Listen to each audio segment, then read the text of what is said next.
Gracias, María Regina. Y sí, una sorpresa por este anuncio que muchos califican de histórico y que lo interpretan de diferentes maneras. Pero veamos cómo fue que transcurrió el día. Hacia las 9 hora del este de los Estados Unidos se supo que Alan Gross había salido de Cuba en lo que se fue calificado como un gesto humanitario. En principio se dijo que Alan Gross había sido intercambiado por 3 cubanos condenados por espionaje en Estados Unidos, quienes purgaban una condena en cárceles de este país, de un grupo de 5, 2 ya habían salido. Se hablaba sobre la liberación de los 3, pero Estados Unidos decía que no había relación, que no había ningún tipo de paralelo entre la condena a Alan Gross y por lo que habían condenado a estos individuos. Pues después, hacia el mediodía, el presidente Obama, desde la Casa Blanca, habla en simultánea, cuando lo está haciendo también Raúl Castro desde Cuba, sobre los cambios que piensa implementar tras la liberación de Alan Gross. Y se conocen más detalles. Por un lado, se dice Cuba libera a Alan Gross,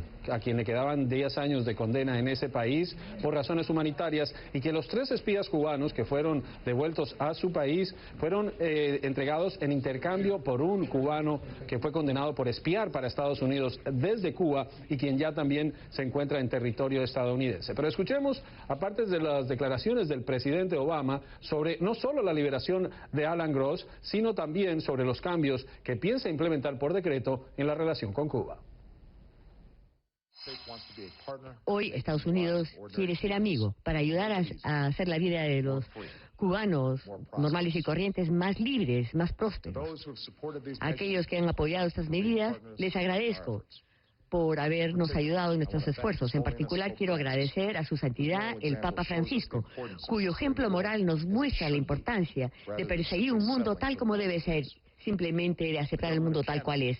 El gobierno de Canadá, que fue anfitrión de nuestras discusiones con el gobierno de Cuba, y un grupo bipartidista de congresistas que han trabajado sin cesar para la liberación de Alan Gross y para un nuevo enfoque de hacer avanzar nuestros intereses, tanto para Cuba como para Estados Unidos. Nuestro cambio político hacia Cuba viene un momento de un nuevo liderazgo en las Américas. Este mes de abril estamos preparados para acoger a Cuba en la Cumbre de las Américas. Y este es un tema importante y podría ser, María Regina, una señal de lo que venía. Cuba forma parte de la Organización de Estados Americanos, fue suspendida de ese organismo, luego fue reinstaurada, pero Cuba no ha querido regresar, pero no ha asistido a ninguna de las cumbres de las Américas. La próxima ocurrirá en Panamá, y este viernes que acaba de pasar, Cuba confirmó que asistirá tras recibir la invitación de ese gobierno. Estados Unidos no había objetado esa participación y sería parte del proceso que, según fuentes de la Casa Blanca, comenzó en la primavera de 2013. El presidente Obama le autorizó a 2 de sus principales funcionarios, a Ben Rhodes y a Ricardo Zúñiga, a empezar un contacto y una negociación con Cuba para buscar un acercamiento. En el medio estaba el tema de Alan Gross, el contratista estadounidense, quien había sido condenado a 15 años de cárcel por delitos contra el Estado cubano, pero la Casa Blanca insiste en que son 2 procesos independientes, aunque vinculantes. Ahora, escuchemos las declaraciones del senador Marco Rubio, republicano por la Florida, quien nos confirma que se enteró apenas a las 10 de la mañana de hoy,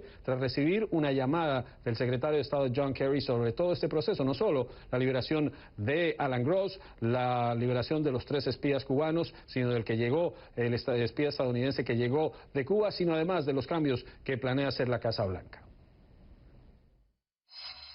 Él nunca ha supuesto haber estado encarcelado en Cuba, realmente no hizo nada incorrecto.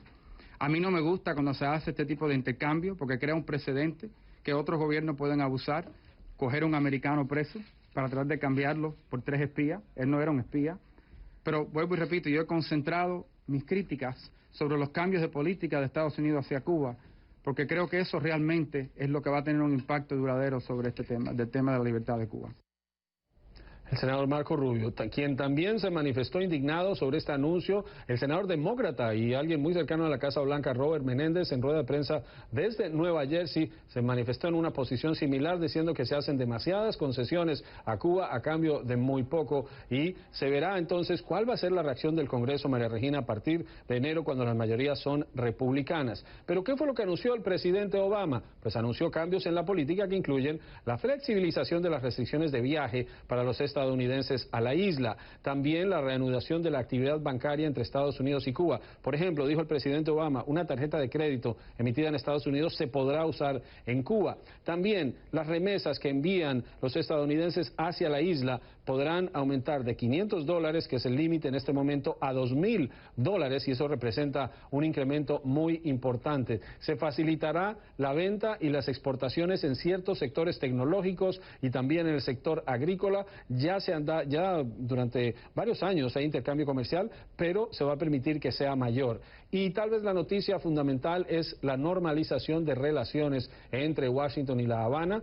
No hay relación diplomática entre estos dos países. Dijo el presidente Obama que si Estados Unidos puede tener relaciones diplomáticas con la China comunista, con Vietnam, también un gobierno comunista y un país en donde murieron casi 80,000 soldados estadounidenses, que no tenía sentido que no tuviesen ese mismo tipo de acercamiento con Cuba y que por eso iniciaban este proceso que esperan termine con una embajada tanto en Washington como en La Habana. Pero dijo el senador Rubio que una cosa es querer la embajada, otra es tener los fondos para poderla abrir y que en el Congreso van a encontrar obstáculos para poder hacerlo, María Regina. Ahora, Juan Carlos, ¿se sabe más o menos para cuándo se implementarán estas medidas? ¿Rápidamente? No, se anuncia la implementación, empiezan los cambios, pero esto lo va a hacer el presidente basado en su discreción, en decretos, muy similar a lo que vimos los cambios que hizo por inmigración. Entonces seguramente ya han estudiado cómo van a ser los cambios, van a anunciar los cambios y esto tomará meses y el proceso tomará años, pero recordemos que Estados Unidos y Cuba llevan casi 6 décadas sin relaciones diplomáticas. El cambio seguramente también se demorará un tiempo importante, aunque según los expertos seguramente no será el mismo.